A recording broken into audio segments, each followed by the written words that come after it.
हमरे गुरुवर के ऊंची है अटरिया।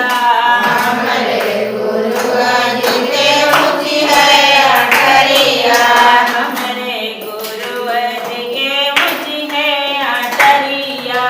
हमरे गुरुवर के ऊंची है अटरिया। चढ़ते हैं कोई संत जन गुरु साहेब है कवन दिनवा गुरु साहेब है।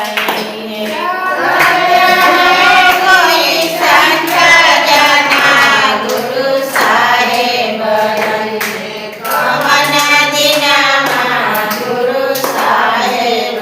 चढ़ते हैं कोई संत जन गुरु साहेब है कवन दिनवा गुरु साहेब है।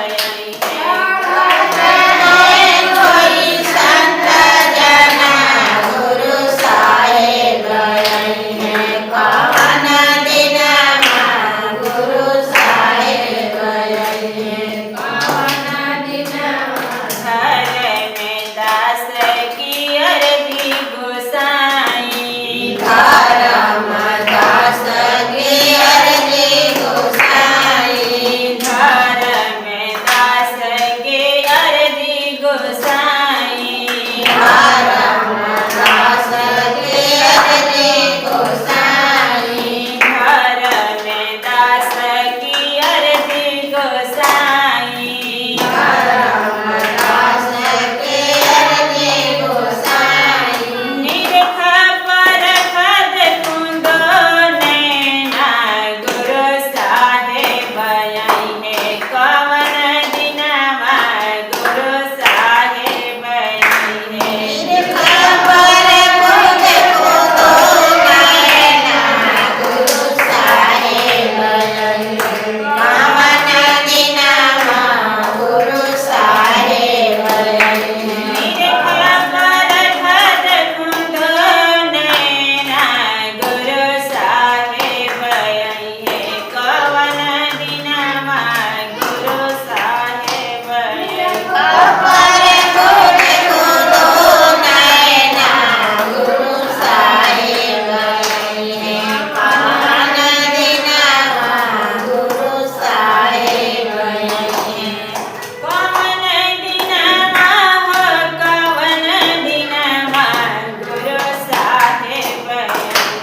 कवन दिनवा हो कवन दिनवा गुरु साहेब आई है कवन दिनवा। बोलो सतगुरुदेव की जय। प्रेम से बोलो सदगुरु कबीर साहिब की जय। कोई संत भक्तों की जय। गोविंद की जय।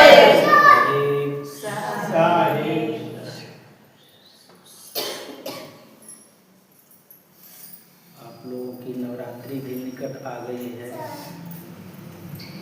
और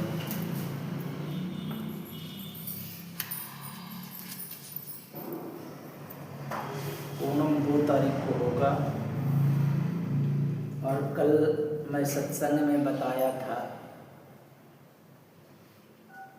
कि जो मनुष्य स्वयं पर विश्वास कर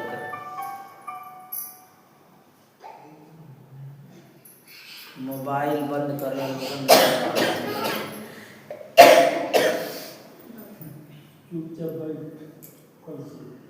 जो मनुष्य स्वयं पर विश्वास कर लेता है कि मैं बहुत ठीक चल रहा हूँ और मंत्रोपदेश ले लेता है किसी भी अध्ययन मैंने ऐसे भी गुरु से जो कि गुरु विवेकी नहीं होता है और दीक्षा लेकर के शास्त्रों को पढ़ करके और स्व आचरण नहीं करता है या मंत्र दीक्षा लेकर या कंठी माला पहन करके और आचरण नहीं करता है। ऐसे गुरुओं को कहते हैं साहब कि उन ऐसे शिष्यों को कहते हैं, ऐसे भक्तों को कहते हैं कि वो सीधे ही नर्क जाते हैं। इसलिए मनुष्य को अगर गुरु दरबार में गए और किसी विवेकी गुरु से, हमें पहले तो विवेकी गुरु की तलाश करनी चाहिए जीवन में। अगर जीवन में हम किसी विवेकी गुरु को तलाश नहीं कर रहे हैं तो कम से कम ठीक से आचरण करना चाहिए अपने जीवन में। और अगर हम आचरण नहीं करते तो देखिए 3 तरह के लोग होते हैं। एगो होते हैं मनमुखी, कि जो अपने मन के कहे पर चलते हैं, जिन्हें जीव आप किन्ह विश्वासा, आप गए 3 नरक के वासा। तो वो अपने आप पर विश्वास कर कर वो सीधे ही नरक चले जाते हैं, उनकी कोई रोक रुकावट होती नहीं। लेकिन एक होते हैं मनमुखी और एक होते हैं गुरुमुखी। गुरुमुखी हम उसी को कहते हैं जो गुरु के वचन वाणियों को सुन करके, श्रवण करके, गुरु के बताए नियमानुसार अपने जीवन को चलाता है और जीवन में धारण भी करता है, उनके उपदेश लेकर के, उनके सत्संग में पहुंच करके, और उनसे जो वाणी वचन श्रवण करता है तो अपने घर पर जाकर वही आचरण करता है, वैसे ही जीवन निर्वाह करता है, सत्य जीवन निर्वाहन करता है। उसी के जीवन में आत्म साक्षात्कार या परमात्म साक्षात्कार का फलित होता है। और तीसरा होता है निगुरा। निगुरा जानते हैं किसको कहते हैं? गुरु धारण तो किया लेकिन गुरु के बताए हुए अनुसार चला, उसको निगुरा कहते हैं। गुरु के पास गया, दीक्षा लिया, कहा कि नहीं गुरुदेव जैसा आप कहेंगे वैसा हम करेंगे। गुरु से तो दीक्षा ले लेता है लोग, लेकिन वो आचरण वैसा करता नहीं। तो और उसके बाद में क्या करता है कि गुरु तो कर लेता है, आचरण भी नहीं करता है, फिर आना जाना भी उसका, और फिर उल्टा सीधा समाज में जाकर के कार्य भी करता है। साहब कहते हैं कि निगुरा तो कबहू न मिले। निगुरा की बात कर रहे हैं कि कंठी माला पहन लिया है और समय आया तो कंठी माला फेंक देता है, मन करता है तो पहन लेता, गुरु उसको कहते हैं निगुरा।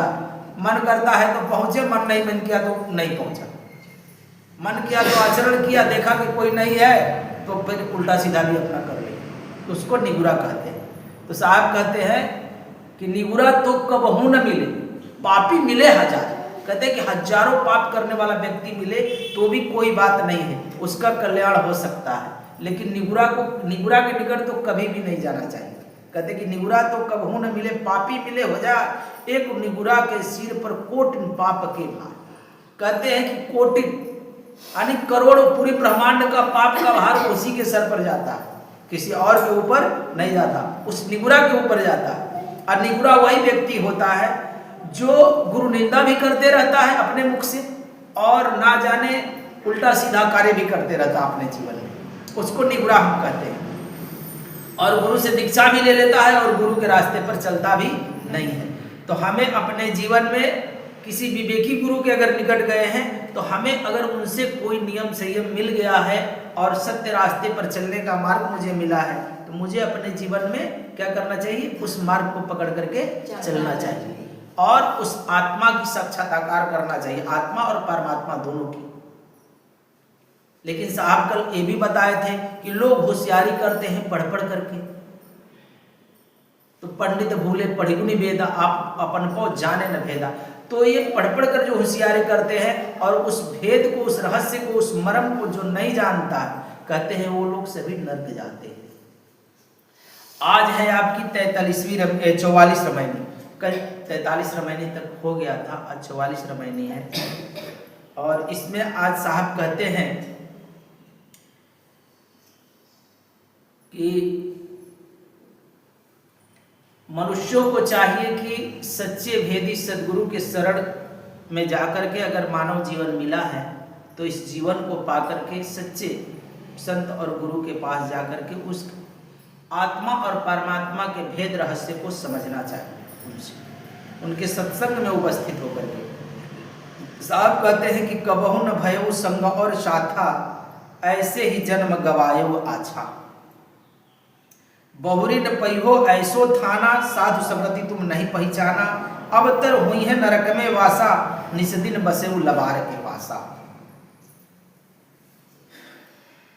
जात सयान कहाँ मैं देखिया, कहीं कबीर पुकार। अचेतवा होए तो चेत ले, नहीं तो दिवस पर तो है थार।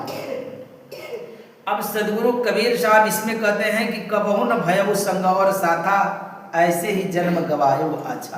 कहते हैं कि ये मनुष्य जीवन बड़ा ही देव दुर्लभ है, ये किसी को मिलता नहीं है, जल्दी तो मिलता नहीं। और तुम्हें मिला हुआ है अगर, तो सबसे पहले कहते हैं कि इस जीवन का परम उद्देश्य होता है कि तुम संत और गुरुओं के निकट जा करके उनसे सत्य असत्य उपदेश लेकर के और अपने जीवन में उनके संग साथ करना चाहिए, किसी भेदी ब्रह्मी गुरु के पास जा करके।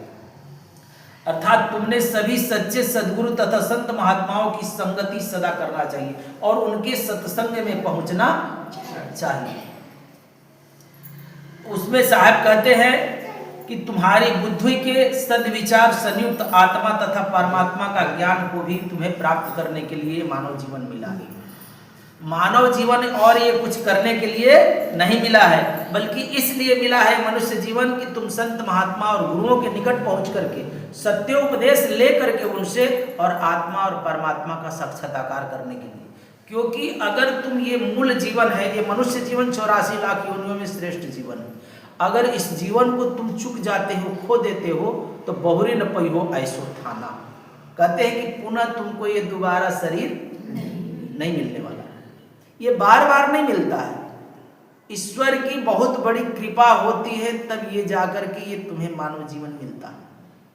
और इस जीवन को पा करके व्यक्ति पता नहीं क्या करता है, इस संसार को ही पुरने में रात दिन लगा रहता है, रात दिन ही अपने पैर में अपने जीवन में फंदे ही डालता है, कभी इससे उबरने इससे छूटने का कोई उपाय करता नहीं है। साहब कहते हैं कि तुमने ऐसे उत्तम दुर्लभ मनुष्य शरीर रूप जो कि देवताओं को दुर्लभ है और ये तुम सभी को मिला हुआ है, और ऐसे उत्तम शरीर को पा करके हाथ में आया हुआ ये शरीर है, और कहते हैं कि हाथ में पाकर भी उसको व्यर्थ में खो रहे हो, कंकड़ पत्थरों को इकट्ठा कर कर खो रहे हो, और समाज में ना जाने क्या क्या बात और व्यवहार तुम्हारे रहते हैं। इसलिए कहते हैं कि सत्य व्यवहार भी अपने जीवन में रखना चाहिए, क्योंकि ये मनुष्य शरीर का मुख्य प्रयोजन सत्य पुरुष को संग करना है। इसका मुख्य प्रयोजन क्या है कि सत्य पुरुष का संग करना, सत्संग करना और सदाचार और सद्विचार और सत्य कर्तव्य ही करना है, जिससे वह नर, अब ऐसे कार्य करने वाले को ही नर से वो नारायण हो जाता है। क्या हो जाता है? नर से नारायण। ये हमारा भाग्य से मिला हुआ शरीर सौभाग्य में बदल जाएगा, क्योंकि नर जीवन मिल गया तो तुम अगर सद्विचार पर चलते हो, सत्संग में रहते हो, सुमिरन भजन करते हो, आत्मा परमात्मा का साक्षात्कार करने के लिए नित्य नियम से अपना उस प्रार्थना करते हो या सद्गुरु का ध्यान सुमिरन करते हो, तो कहते हैं कि वही नर से नारायण बनता है, कोई और नर से नारायण नहीं बनता। अगर आप ऐसा कार्य नहीं करते हो तो यदि मानव से तुम दानव तथा राक्षस बन जाओगे। अगर ये सारे कार्य नहीं करते हो तो तुम क्या बनोगे? मानव से दानव बन जाओगे, क्योंकि मनुष्य चाहे तो वो नारायण भी बन सकता है और मनुष्य चाहे तो राक्षस भी बन सकता है। मनुष्य जीवन में बहुत कुछ होने की संभावना, तुम कुछ भी बन सकते हो, तुम्हारे ऊपर निर्भर है, तुम मालिक हो अपना, तुम किसी का गुलाम नहीं हो। अब रही बात कि तुमको बनना क्या है, यात्रा तो तुम्ही को तय करना। तो हमें क्या बनना चाहिए? दानव बन जाना चाहिए मानव से, कि नर से नारायण बनना चाहिए? नारायण न बनना चाहिए। तो यहाँ मानव से दानव बनने के लिए लोग राजी हैं। साहब कहते हैं कि अगर नहीं आज सच्चे आचरण करते हो तो मानव से दानव बन जाओगे। इसलिए ये मनुष्य जीवन जो उत्तम जीवन मिला है, यह बार बार जीवन नहीं मिलता है। इसलिए मनुष्य को सत्संग में जाकर के आत्मा तथा परमात्मा के वास्तविक स्वरूप को नहीं पहचाना, अर्थात नहीं परिचय किया, तो अब तुम्हारा नरक में ही निवास होगा। क्योंकि तुमको दिन रात लबार, अर्थात कहते हैं कि अगर तुम सत्य पुरुष परमात्मा का सत्संग में जा करके उसका साक्षात्कार नहीं करते हो, उसके बारे में समझते नहीं हो, उसके रास्ते पर नहीं चलते हो, और तुम क्या करते हो तो दिन भर लबार के पास बैठते हो। लबार मतलब बिन माने मतलब की बात है, इनकी निंदा, उनकी चुगली, उनकी चर्चा, इसी में तुम अपना दिन बिता देते हो। देखते हो ना कितनी बातें करते रहते, जो नई बातें होती है वैसी भी बातें की चर्चा रात दिन बैठ करके करते रहते हैं। कहीं यहाँ ताश खेलेंगे, वहाँ जुआ खेलेंगे, वहाँ पार्टी मनाएंगे। स्त्रियाँ होती है कि घर में चार बैठ करके इनकी चुगली उनकी चुगली करते ही रहती है, इनके मुंह बंद ही नहीं रहते। हमारे यहाँ तो जो है तो इनके तो मुंह सदा बंद रहते हैं, लेकिन बाहर में मैं देखता हूँ, आप लोगों को नहीं कह रहा क्योंकि बाहर में जो लोग हैं उनको मैं कह रहा हूँ कि आप लोग तो कितने अच्छे से बैठे हैं, यहाँ पर बातें विचारे नहीं करते, सत्संग होता है खत्म तो भी मैं देखता हूँ मौन ही धारण किए रहते हैं। तो ये सदा चुगली ही करते रहते, यहाँ निस्दिन बसत लबार के पास, क्योंकि अपना जीवन और जन्म, कितने दिन की तुमको जीवन मिला है, 70 साल 80 साल, इसको तुम ठीक से नहीं जी पा रहे हैं। इसको जीने के लिए भी ना जाने तुम क्या क्या करते रहते हो। सुंदर जीवन मिला है, मनुष्य जीवन मिला है, उत्तम जीवन मिला है, श्रेष्ठ जीवन मिला है, फिर भी इस जीवन से तुम घबराए जा रहे हो। और बहुत सारे लोग तो मुझे मिल जाते हैं तो कहते हैं कि शायद हम घबरा गए हैं, बल्कि ऊपर वाला उठा ले जाते। अब इतना कहते हैं कि ऊपर वाले उठा ले जाते, ऐसे दुर्लभ जीवन को पा करके और ऐसी बातें कर रहे हैं कि ऊपर वाले उनको उठा थोड़ा ले जाना है। जैसे तुम्हारे दिया का तेल खत्म हो जाएगा ना तो बाती उसी दिन बुझ जाएगी, उठाना नहीं पड़ता है, वो खुद ही तुम चले जाओगे, उठाने की क्या बात है। अरे जब तक जीवन है और परमात्मा ने जीवन दिया है तो इसे आनंद पूर्वक स्वीकार करना चाहिए कि उसने दिया है, तो इसको अच्छे से जीवन जिए और अच्छे से हम रहे। इनकी उनकी चुगली कर करके अपना समय नष्ट न करें। ऐसे बातों में कभी व्यक्ति को अपना समय नष्ट नहीं करना चाहिए। समय मिलता है तो अपना काम कार्य कर लिए, और उसमें से समय निकाल करके सबसे प्रथम कार्य है कि व्यक्ति को सदाचार में रहना चाहिए और उस परमात्मा का निरंतर ही सुमिरन करते रहना चाहिए। अब सदगुरु कबीर साहब कहते हैं कि अब शरीर छूटने पर तुम्हारा निवास नरक में ही होगा। सदगुरु कबीर साहब पुकार कर कहते हैं कि मैंने कुसंग के कारण सभी को खाली हाथ जाते देखा, और सभी को मैंने देखा कि सबके घर में चोरी हो रही है। अभी सभी के यहाँ चोरी हो रही, तुम्हारे ये जीवन जा रहे हैं, तुम्हारी उम्र जा रही, और काल ने यानी काल के घेरे में ही तुम, काल से बाहर तो हो नहीं, समय सबके ऊपर लागू है और सबके घर में चोरी हो रही, सभी के पास, और तुम्हें दिखाई नहीं पड़ रहा। साहब कहते हैं ना, भजन अच्छा सुंदर गाते हैं कि कायागढ़ में चोरी भैले हो भाई, कि कायागढ़ में चोरी भैले हो, यानी तुम्हारे शरीर में चोरी हो रहा है। और क्या हो रहा है, तो पहला तो चोरी भैले काले काले केसिया। आप लोग भी गाइए साथ में कि पहला तो चोरी भैले काले काले केसिया, पहला तो चोरी भैले काले काले केसिया, पहला तो चोरी भैले काले काले केसिया, काले काले केसिया हो, काले काले केसिया, काले काले केसिया हो, काले काले केसिया, आँखिया सहित ले ले हो जाए, कि आँखिया सहित ले ले हो जाए, कि आँखिया सहित ले ले हो जाए, कि आँखिया सहित ले ले हो जाए, कि कायागढ़ में चोरी भैले हो भाई, कि कायागढ़ में चोरी भैले हो भाई, दूसरा त चोरी भैले सुंदर बदनवा, दूसरा त चोरी भैले सुंदर बदनवा, दूसरा त चोरी भैले सुंदर बदनवा, दूसरा त चोरी भैले सुंदर बदनवा, सुंदर बदनवा हो, सुंदर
तीसरा जे चोरी भइले काया के सुगनवा।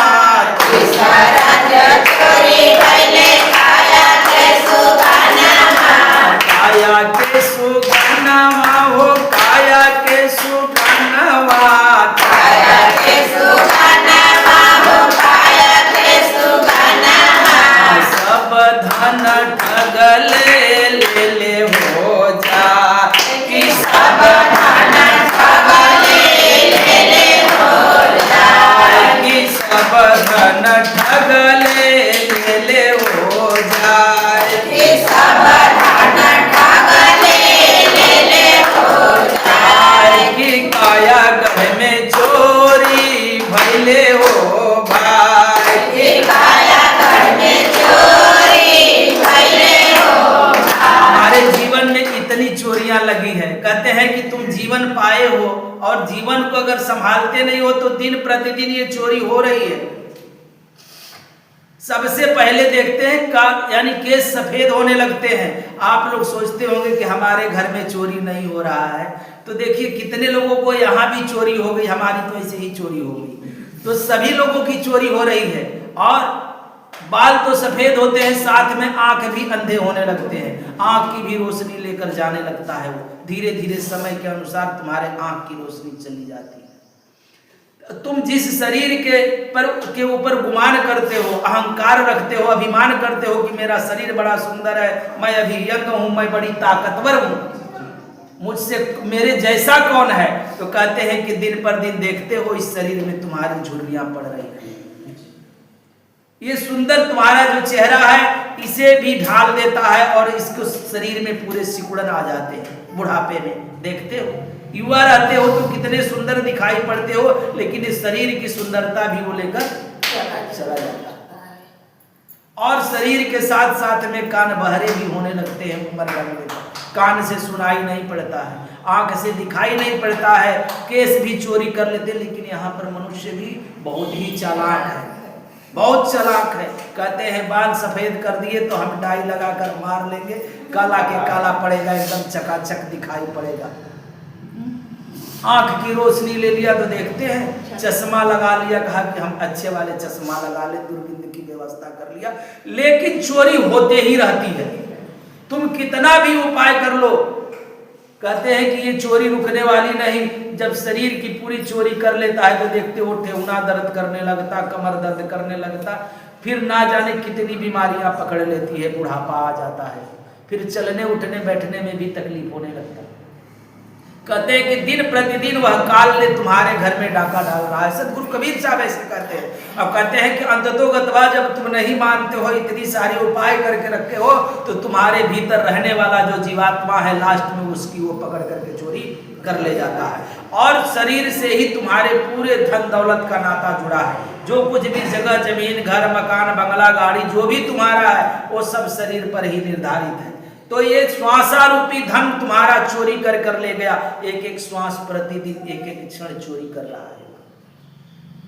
इसलिए कहते हैं कि तुम ऐसे सज्जन संतों की संग करो और तुम अपने जीवन में निरंतर ही सत्संग करो, सत्संग में जाओ और सत्संग अटेंड करो अपने जीवन में। और उस वहां से जो भी श्रवण करते हो, जो कुछ सुनते हो, उसका मनन और चिंतन करो और अपने जीवन में उतारो उसे। सुन लेने मात्र से कुछ नहीं होता, सुन लिया और फिर हमें जाकर के जैसे के तैसे ही रह गए तो सुनने से क्या लाभ? सुनने से कोई लाभ है? इसलिए सदगुरु कबीर साहब कहते हैं कि अपने जीवन में कुसंगति व्यक्ति को छोड़ना चाहिए, क्योंकि कुसंग के कारण ही सबको खाली हाथ नरक में जाने पड़ते हैं। अगर हमारी संगत कुसंग लोगों से है, शराबियों से है, कबाबियों से है, जुआड़ियों से है, ताश खेलने वाले से है, या कि स्त्रियां भी कितनी होती है कि उल्टे सीधे कार्य करते रहती है, बिन माने मतलब कि इनके घर उनके घर जा करके बातें करती है, तो कहते हैं कि ऐसे लोगों की संगत छोड़ देनी चाहिए। कुसंग का संग सदा ही हमें छोड़ देना चाहिए। सत्य का संग करना है। आप सत्संग में उपस्थित होते हैं, आपको सत्संग आते हैं। सत्संग का अर्थ ही होता है कि सत्य का संग करो। बाहर से भी मेरे जीवन में सत्य का संग होना चाहिए और अंतर में भी सत्य का संग होना चाहिए। व्यवहार में भी मेरा सदाचार सत्य व्यवहार होना चाहिए। क्योंकि कबीर नाम किसका है? आप लोग सोचते होंगे कि कबीर किसको कहते हैं। जो सत्य को बेबाकी से बयां कर दे उसका नाम कबीर है। अगर आप सभी कबीर के राह पर चलते हैं तो हमें सदा ही सत्य की राह पर चलना चाहिए। इसलिए साहब भी कहते हैं कि जो सत्य को बेबाकी से बयां करे, यानी किसी से कोई डर भय न रखे कि डर मारे मैं झूठ बोल दिया, डर मारे कुछ बोल न पाया। तो जो सत्य है जैसा है वैसा, अगर सत्य नहीं बोलना चाहते हो तो वहां से धीरे से कर सकते हो, मत बोलो। लेकिन अगर बोलना है तो सच्चे ही बोलो, झूठ बोलना नहीं चाहिए। लेकिन हमारे यहाँ वो विवेक दास है ना, वो सदा झूठ ही बोलता है और कहता है कि मैं सत्य बोल रहा हूं। उनको तो बात बात में ही झूठ बोलते रहता है। उसको घर भी जाना रहता है तो भी झूठ बोलकर ही निकलेगा यहाँ से। सच बोलकर नहीं कहेगा कि मुझे घर जाना है, पीछे मेरा अभी मन नहीं कर रहा। वो कहेगा कि नानी ने किसी व्यक्ति को भेजा, मुझे बुलाया, ऐसा बोल करके तब निकलता है। ऐसा नहीं कहेगा कि मुझे जाना है। तो बात बात पर भी लोग झूठ बोला करते हैं, जहां कोई आवश्यकता नहीं वहां भी झूठ बोल लेते हैं। इसलिए जीवन में हमें उस परमात्मा की तरफ बढ़ना है तो सत्य मार्ग पर ही चलना चाहिए और किसी सच्चे विवेकी से वो परमात्मा का भेद और रहस्य लेकर के ही हमें भक्ति भजन करना चाहिए।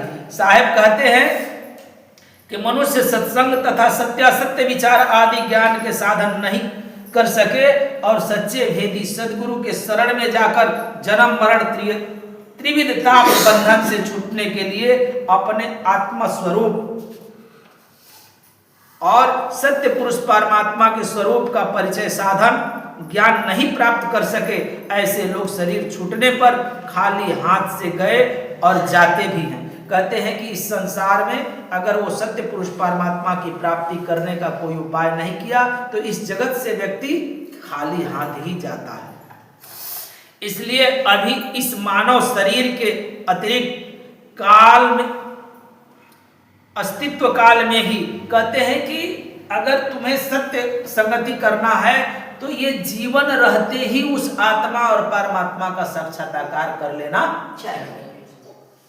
जीवन काल में ही कि अभी मेरा जीवन है, अभी बचा है, तो अभी ही मैं जा करके अपना कार्य करूं, क्योंकि जीवन का कोई भरोसा नहीं। पूछे ना कि क्यों सवेर निकले भैया, तो सवेर इसीलिए निकलना है कि कब अबेर हो जाए। हमें सवेर इसलिए निकले हैं कि कब अबेर हो जाए मुझे समय का पता नहीं, किसी को पता है।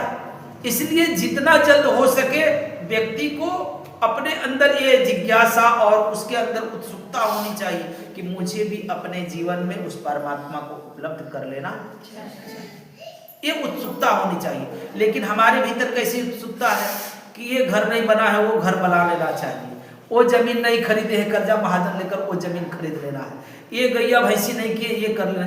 अरे उठते ही सुबह आंख खोलते ही परमात्मा से व्यक्ति को अपना जीवन शुरू करना चाहिए सबसे पहले। और सदा ही हमें अपने घर परिवार में भी प्रेम से बातें करनी चाहिए हर किसी से। लेकिन हम क्या करते हैं, थोड़ी थोड़ी बातों को ऐसे ही जमा कर रखते हैं अपने हृदय में कि सीधे मुंह तो बात भी नहीं करते घर में किसी से, है ना, सीधे मुंह बात नहीं करते, उसको गांठ बांध के रखते हैं। हमें ऐसी चीजों को अपने अंदर से निकाल देना चाहिए। अगर मेरे अंदर गांठ है तो समझ लेना कि अपने भीतर तुम मल को रखे, गंदगी डालकर रखे हो अपने भीतर। तो किसी प्रकार का अपने हृदय में द्वंद्वता नहीं रखनी चाहिए, द्वेष नहीं रखनी चाहिए।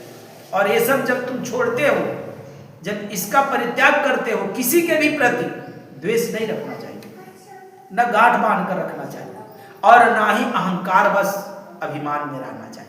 अगर ये सब सारी चीजें अगर तुम करते हो तो परमात्मा तुम्हारे हृदय में ही है, कहीं उसको खोजने जाना नहीं, मिला हुआ है। बस अपने काम क्रोध लोभ मोह अहंकार ईर्ष्या द्वेष के पर्दे को हटा देना है, कुछ करना नहीं। और हमारी जो विचारे हैं यहाँ वहां जो सोच भटक रही है उसको अपने पास लाना है। सदगुरु कबीर साहब कहते हैं कि सूरती फंसी संसार में, ताते परि गयो दूर, सूरती बांधई स्थिर करो, आठों पहर हजूर। कहते कि तुम्हारी ख्याल है तो कहीं रिश्ता में फंसी है, कहीं द्वेष में फंसी है, कहीं कलह में फंसी है, कहीं धन में फंसी है, कहीं पद में फंसी है, कहीं प्रतिष्ठा में फंसी है, कहीं अहंकार में फंसी है, कहीं नाता रिश्ता हित नात, ऐसे में जा करके तुम्हारी ख्याल फंस रही है। वहां से अपनी ख्याल को हटा करके अपने आप में लौटा कर और उस परमात्मा के प्रति सारी ऊर्जा उड़ेगा। वो तुमको मिला हुआ है और ये उड़ेलते ही सारे पर्दे हटने लगते हैं मेरे जीवन से। परमात्मा की अदिव्य रोशनी तुम्हारे भीतर पड़ी हुई है और तुम कभी दीदार नहीं करते। कितने से जा जाकर मिल लिए, लेकिन जो घर के भीतर तुम पड़े हो उससे कभी नहीं मिले। नहीं, तारा चंडी कहां कहां वो सब देवी देवताओं से मिलकर चले आए, लेकिन घर में रहे देवता से कभी मिले, उससे कभी मिले। और जिस दिन व्यक्ति उससे मिलता है उसी दिन उसका जीवन धन्य हो जाता है। सदगुरु कबीर साहब कहते हैं कि काम क्रोध आदि 60 रिपु समस्त सुख साधनों को लूट लेते हैं। सदगुरु ने कहते हैं कि जितना भी तुम्हारे जीवन में सुख साधन है तो वो काल पुरुष निरंजन क्या करता है, इसको जीवन जो उम्र है तुम्हारी, श्वास धीरे धीरे जा रही तो उसके साथ में तुम्हारी वासना भी लूटी जाएगी, इंद्रियां भी सभी काम करना बंद कर देगी, हाथ पैर गोड़ सभी काम करना बंद कर देंगे, ये सभी तुम्हारे लूट लिए जाएंगे। कहते हैं कि ये सब तुम्हारे बचेंगे नहीं। जिस अभिमान और अहंकार में तुम चले जा रहे हो ये सब तुम्हारे रहने वाले नहीं है कि रहेंगे। और जिस अभिमान में तुम कहते फूले फूले फिर रहे हो कि मेरे जैसा कोई नहीं, ये तुम्हारा कुछ रहने वाला नहीं। तुम ही नहीं रहा, तुम्हारे अंदर का जो जीवात्मा है इसको भी लोग लास्ट में चोरी कर ले जाता है। तब तुम किस अहंकार में रहोगे और किस पर अभिमान करोगे। और गुरु के पास हम इसीलिए जाते हैं, लोग बोलता है कि गुरु खाता है। क्या खाता है? जानते हो गुरु क्या खाता है? गुरु तो अहंकार ही खाता है, और जैसे ही तुम्हारा अहंकार खाता है वो भी नहीं खिलाते हो। कहता है कि दान कर दो, दान भी नहीं देते हो। कहता है कि अपना लोभ मोह अहंकार दान कर दो गुरु के बाद, और जो दान कर दिए वो फिर तुम्हारा नहीं होना चाहिए। लेकिन तुम क्या करते हो, कह देते हो कि हाँ दान कर दिए, लेकिन फिर देखते हैं कि उधर तुम उसी को यूज कर रहे हो, वही चीजें यूज करना शुरू कर देते हो, है ना। इधर दे दिया कि क्रोध गुरुदेव आपके चरणों में, अब बाहर जाकर के दूसरे सब के गाली गलौज कर रहे हो भाई, तो फिर आया किधर से? तुमने दान अभी तक दिया नहीं। इसलिए मैं कह रहा हूं कि तुमने अभी तक दान ही नहीं दिया। लोग बस दिन रात खटते रहते हो, इस शरीर को थकाते रहते हो, काम करते रहते हो, कभी सत्संग में नहीं आते हो। कहते हो कि गुरुदेव लोग तो मैं तुम आपको दान दे दिया, तो फिर खटा किसको रहते? किस कारण से? वजह क्या थी? जो होने वाला रहेगा वो होकर ही रहेगा। तुम्हारे मेहनत करने से कुछ नहीं होता, तुम्हारे चाहने से भी कुछ नहीं होता। तुम्हारे चाहने से कुछ अभी तक हुआ है? तुम बाहर निकलकर कहोगे कि अभी बारिश हो जाओ, होगा? तुम्हारे चाहने से पूरब से हवा बह रही है, तुम चाहोगे कि प्रभु पश्चिम से बहना शुरू हो जाओ, बहेगा? जो जिसका जैसा नियम है वो अपना सिस्टम में बरोबर चल रहा है। आपको कुछ करना नहीं, आपको इस जीवन देव दुर्लभ मिला है, इसको पा करके उस परमात्मा द्वार तक जाना है, इसको सदगति देना है, इसको दुर्गति मत बनाओ। और अत्याधिक मनुष्य इस संसार में, साहब कहते हैं कि सभी को खाली हाथ जाते देखा। कोई यहां से अपनी जीवन रूपी पूंजी को इकट्ठा, यानी सब यहां पर तुम क्या लेकर जा सकते हो? जो शुभाशुभ कर्म है वही लेकर जाओगे, जो तुम्हारे जीवन का अच्छा कर्म है वही तुम्हारे साथ जाएगा। लेकिन अगर तुम बुरा किए रहोगे तो क्या लेकर जाओगे? तो फिर तुम जाओगे तो लोग यही कहेगा कि भले ही मर गया, बड़ा बड़ा सताता था लोग, यही कहेगा ना। तो तुम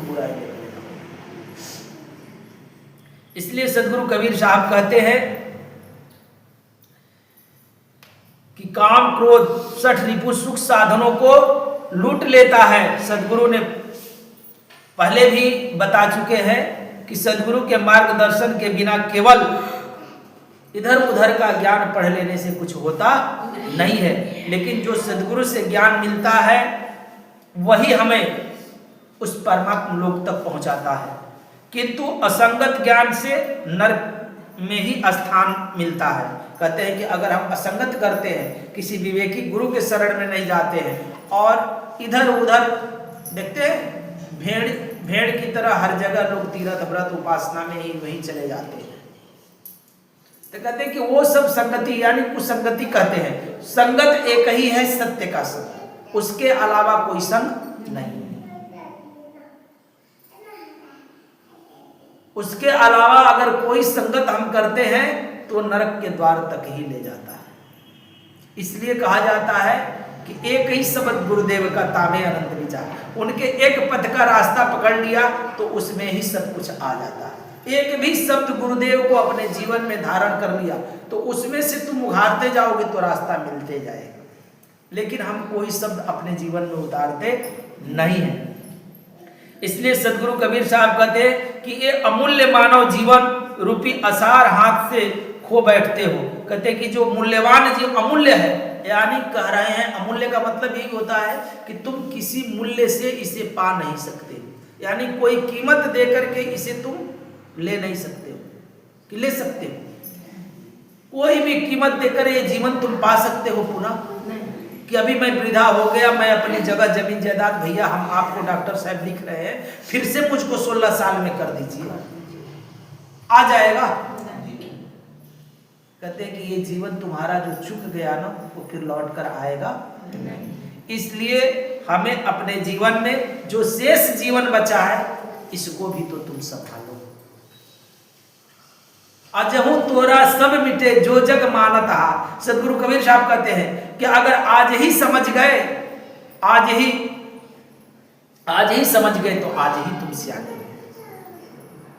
जिसने ये बातें समझ लिया कि मुझे सच्चे रास्ते पर चलना है, परमात्मा की भक्ति करनी है, सदगुरु के शरणागत रहना है, उसका आज ही जीवन धन्य हुआ।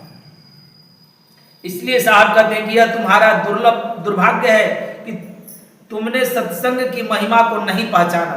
परिणाम यह होगा कि असत्य ज्ञान के कारण केवल नरक में ही मनुष्य वास होगा।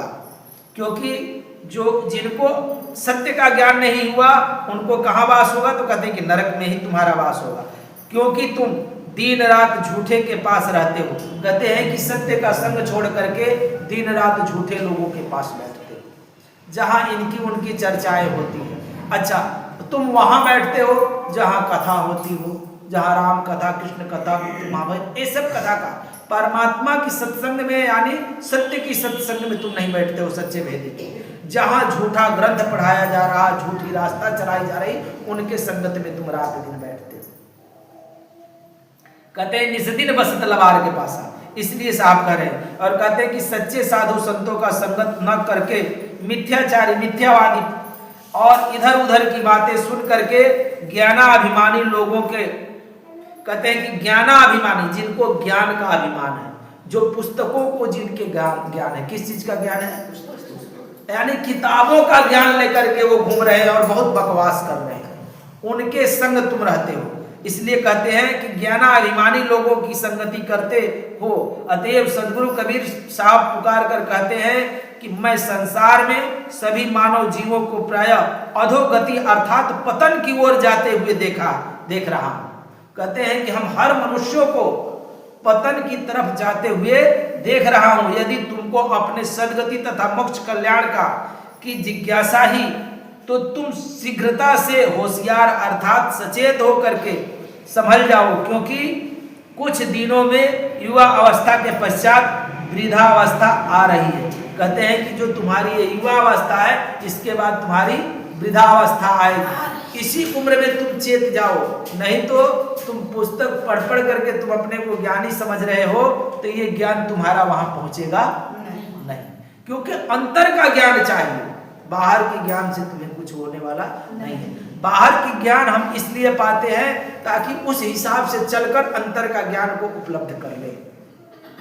इसलिए साहब कहते हैं कि आयुष्य रूपी सूर्य अस्त होना ही चाहता है। कहते हैं कि तुम्हारी जो जीवन रूपी जो सूर्य निकला है, ये जो सूरज निकला है इसका अस्त भी होगा, यानी सूर्य डूबने वाला है, यानी मृत्यु के तुम किनारे पर पहुंचने वाले हो। धीरे धीरे वहीं जा रहे हो, कहीं और जा नहीं रहे हो। इसलिए साहब कहते हैं कि भजन आतुरी कीजिए और काम में देर। कहते हैं कि भजन करने में देर नहीं करना चाहिए, सत्संग में जाने में कभी देर नहीं करना चाहिए, और काम को तुम्हें टाल देना चाहिए कि आज नहीं होगी तो कल होगा। लेकिन सत्संग हमें सदा मिलता नहीं है। तुम बरस में कितने दिन सत्संग तुमको मिलता है? थोड़े दिन मिलता होगा, सब मिला करके 50 दिन भी नहीं होता होगा। तुम जोड़ लेना, कभी तुम 50 दिन भी सत्संग में नहीं पहुंचते हो, सब गिनती कर लेना। 50 दिन नहीं पुरता है। महीने में अगर 4 संडे हुआ तो उसमें दो कभी आया कभी नहीं आया।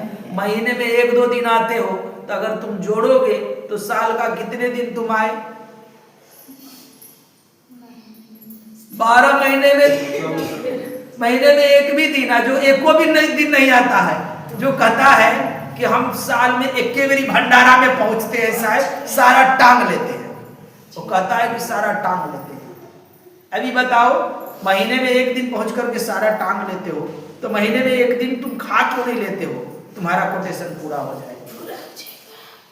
नहीं, तुम गैया भैंसी दूहते हो तो क्यों नहीं कहते हो कि महीने में 1 दिन दूह ले? नहीं दे देगी दूध?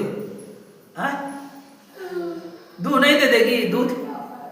दूध लीजिए, एक ही दिन बल्टा उल्टा सब लेकर के भैंसी को गैया को कह दीजिए कि तू महीने दिन के 1 ही बार दे देना। जैसे तुम साल के 1 ही दिन सत्संग में पहुंच आते हो और तुम सोचते हो कि मेरा उद्धार हो। ये संभव है? ये कौन लोग है? गुरुमुखी है कि मनमुखी है कि निगुरा है? मनमुखी में कहाँ है? वो तो गुरु किया है, कंठी लेकर जे ढो रहा है, उसको क्या कहते हैं? वो निगुरा है। निगुरा की संगत छूट जाती है, उसमें कहना पूछना नहीं पड़ता है, वो ऑटोमेटिक ही छूटने लगता है। गुरुमुखी तो उसको कहते हैं कि पता लग गया कि वहां सत्संग है तो सारा काम काज छोड़ करके, साहब कहते हैं ना कि भजन आतुरी कीजिए और काम में देर। भजन करने में कभी देर नहीं करना चाहिए। लेट पुलेट हुआ तो तुरंत ही उसमें कि भाई आज लेट हो रहा है, जल्दी से कर लूं, करूंगा, जरूर ही करूंगा। सुमिरन भजन जो गुरु से मिल गया या कहीं सत्संग है तो जल्दी से दौड़कर चला जाओ सत्संग में। एक बार बुद्ध आलवी नगर में पहुंचे थे और आलवी नगर के जो लोग थे उस गांव के, एक गांव में पहुंचे तो वहां के जो लोग थे तो बुद्ध को सुनने जाते थे और जानने की सबकी तैयारी थी। और उस गांव में एक बहुत ही गरीब आदमी था, उसको भी सब पता लगा कि गांव में बुद्ध आ रहे हैं, तो उनको 2 शब्द सुनने के लिए मुझे जाना, क्योंकि पता नहीं बुद्ध आए हैं कब चले जाएंगे। तो वो बेचारा गरीब आदमी था, गृहस्थ था, किसान था, और वो क्या किया, सोचा कि हम सुबह ही जाएंगे सत्संग सुनने के लिए, बुद्ध के 2 शब्द सुन लेंगे। लेकिन उसको संजोग बस 2 बैल थे तो 2 बैल में 1 बैल ही बुलाकर भाग गया। अब सुबह ही भाग गया, बेचारा परेशान। सुबह चला गया बैल को खोजने के लिए कि भाई बैल जल्दी से मिल जाता तो मैं निकल जाता बुद्ध को खोजने के लिए। खोजते खोजते थोड़ा टाइम हो गई, दोपहरी हो गया। बैल को कैसे भी खोज खाज कर लेकर आया और खलिहान में अपना बांध करके अब ये नहीं सोचता है कि बुद्ध तो कल भी रहेंगे, तो चलो आज हाथ पैर धो लेता हूं और खाना वाना खाकर आराम करो। उसके अंदर आतुरता थी, तो वो क्या किया कि बैल को कैसे भी बांध करके चला गया बुद्ध को सुनने के लिए। बुद्ध को सुनने के लिए चला गया वैसे ही, और बुद्ध के सबसे आगे जाकर के बैठा, समक्ष में बैठा। और कहा जाता है कि जब बुद्ध ने उसको देखा तो सबसे पहले भोजन मंगाया, क्योंकि पेट में भूख थी तो पहले पेट का भूख मिटाया। ऐसा कभी बुद्ध ने कभी किया नहीं था, लेकिन पहली बार किया। ये चर्चा की विषय बन गई। फिर जैसे ही भोजन किया और 2 शब्द कहा, 2 ही बात कहा उससे, और वो व्यक्ति श्रोता फल को उपलब्ध हो गया सुन करके। क्यों? क्योंकि उसकी आत्मा ही भूखी नहीं थी, बल्कि शरीर देखा, सबसे पहले देखा कि शरीर भी भूखा है, तो शरीर को ही पहले भोजन करा, और उसकी आत्मा भी भूखी थी। लेकिन तुम्हें तो आत्मा की ही खबर नहीं कि मेरी आत्मा भूखी है, कब से भूखी है। तो तुम्हारी आत्मा भूखी है, तो जो सत्संग का 2 शब्द सुनते हो और उसमें धारण करते हो, उस नियम पर चलते हो, तो तुम वहीं तृप्त हो जाते हो। लेकिन तुम इधर से सुने उधर भूल जाते हो, यहां से गए भूल जाते, बाहर गए भूल गए, उस पर कभी चिंतन मनन नहीं किया, और वह व्यक्ति श्रोता फल को उपलब्ध हो गया। तो उसके अंदर आतुरता थी, हमारे अंदर आतुरता नहीं होती, हमारे अंदर टालम टाला चलती है कि आज नहीं गए, कल भलकी एक दिन छूट गया, अच्छा हुआ वो काम हर्जा हो रहा, तो पहले तुम काम करते हो। लेकिन साहब कहते हैं कि भजन आतुरी कीजिए और काम में देर, और काम में देर भरोसा तनका नहीं। कहते हैं कि और काम में देर करना चाहिए, ये तनका कोई भरोसा नहीं, ये तनका भरोसा नहीं है कि अभी है और अभी रहेगा कि नहीं, कब चला जाए इसकी कोई ठिकाना, गारंटी है सबके पास नहीं। अरे मोबाइल की गारंटी मिलती है, देखते हैं, सामान की गारंटी मिलती है कि अगर खराब हो जाएगा तो दूसरा मिल जाएगा, नहीं मिलती है। गारंटी वारंटी सब मिलती है कि बिगड़ जाएगा तो हम बना देंगे, दूसरा बना करके दे देंगे, इसको ठीक कर देगी कंपनी, क्योंकि इसकी कंपनी है। लेकिन इस शरीर की ना गारंटी है ना वारंटी है, वारंटी भी नहीं है और गारंटी भी नहीं। यहाँ पर वस्तुओं की वारंटी और गारंटी चलती है, लेकिन इस शरीर की गारंटी नहीं चलती। कबीर साहब कहते हैं कि कबीर संगति साधु की नित्य प्रति कीजे जाए। कहते हैं कि साधुओं की संगत प्रतिदिन जाकर के 10 मिनट, आधा घंटा, 1 घंटा उनके यहाँ समय देना चाहिए। जो समय मिले तो जाना चाहिए। यह अवसर फिर नहीं मिले दुर्लभ नर्तन पाए, क्योंकि यह अवसर बार बार नहीं मिलता कि साधु महाराज यहाँ है, अभी है और कल रहेगा कि नहीं रहेगा, क्या भरोसा, उसका कोई भरोसा नहीं होता। तो इसलिए अगर संत महात्मा रहते हैं तो उनसे जितना लेना चाहिए, ज्ञान ध्यान सीख लेना चाहिए। आगे साहब कहते हैं कि संतों के सत्संग में परम तत्व की हाट, सदगुरु से सौदा करो, घटके खोल कपाट। कहते हैं कि संतों की सत्संग में परम तत्व की हाट, कहते हैं कि वह परमात्मा ही वहां बिकता है, दूसरा कुछ बिकता नहीं। और हम खरीदने आते हैं कुछ और नहीं, नौकरी चकरी, लड़का बच्चा नाती बेटा सब खरीदने आते हैं, रोग दूध ब्याज ये सब कराने आते हैं। हम कभी परमात्मा खरीदने नहीं आते हैं कि मुझे परमात्मा कैसे मिले। और कहते हैं कि सदगुरु से सौदा करो, घटके खोल कपाट। कहते हैं कि सदगुरु से अगर तुम सौदा करोगे तो कहते हैं कि वो जैसा कहते हैं उस नियम पर चल करके ही तुम्हारी सौदा हो सकती है, और कोई उपाय नहीं। वो जो कहेंगे उनकी सौदा वैसे ही है, उनकी सौदा ये नहीं है कि तुम पैसा दे करके भगवान खरीद करे, ये तो मुश्किल बात है। तुम्हारे पैसे देने से कहीं भगवान मिलेंगे नहीं। अगर पैसे देने से स्वर्ग मिलता, भगवान मिलता, तो जितने पैसे वाले हैं सब भगवान को खरीद करते। तो कहते हैं कि सदगुरु से सौदा करो, घटके खोल कपाट। तो अब चाहे जैसे भी कहते हैं कि कपाट, घटका शरीर का कपाट खोलकर बुद्धि विचार कर कर सौदा करना चाहिए कि मुझे क्या लेना है। आगे कहते हैं साहब कि सत्संगति सुर सरित सम, सकल पाप हर ले। कहते हैं कि जो सत्संग है उस सरिता की तरह है। देखते हैं जो नदी होती है उसमें नाला का पानी गिर भी जाता है तो कुछ दूर ले जाकर के वो क्या कर देता है, स्वच्छ कर देता है, उसको निर्मल बना देता है। वैसे ही संतों की संगति है कि जीवन में व्यक्ति के अगर कोई पाप आदि कर्म होते हैं तो सभी पाप का नष्ट हो जाता है उनके संगत करने से समान है। जिस तरह से नदी गंदे जल को बहा कर ले जाकर के स्वच्छ बना देती है, वैसे ही सत्संग होता है कि हमारे जीवन में जितने भी अवगुण होते हैं तो सत्संग में जाते जाते धीरे धीरे हमारे ये अवगुण छूट जाते हैं। साहब कहते हैं कि ज्ञान ध्यान से धोए मल, हृदय विमल कर दे।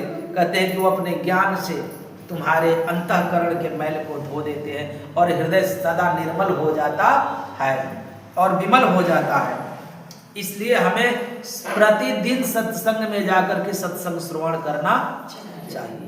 प्रेम से बोलिए सद्गुरुदेव की जय, सद्गुरु कबीर साहेब की जय, आए हुए संत भक्तों की जय, गुरु गोविंद की जय, साहेब